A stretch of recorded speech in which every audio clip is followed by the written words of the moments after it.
सहीम Raja mix by DJ.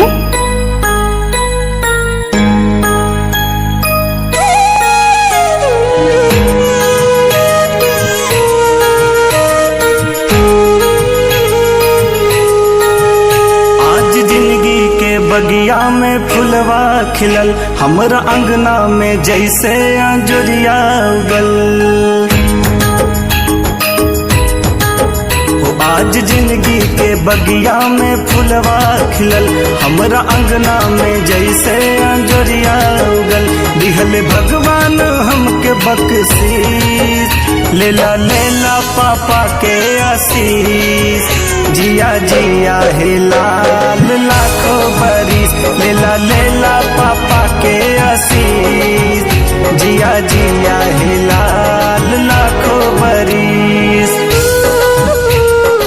Music by DJ Arif.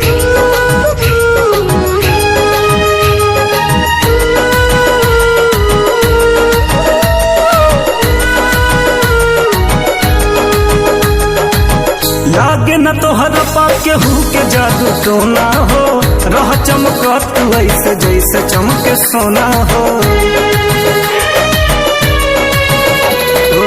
लागे न तोहर पाके हु के जादू टोना हो। रह चमकत ऐसे जैसे चमके सोना हो। पूरा मनवा के कैला ही रीस लेला लेला पापा के आशीष। जिया जिया हे लाल लाखों बरिस लेला लेला पापा के आशीष। जिया जिया हे लाल लाखों बरिस। Music by DJ Arif.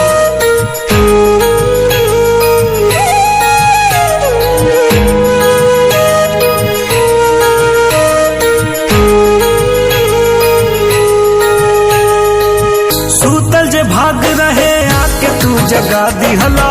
आज जिंदगी में चार चांद तू लगा दिहला।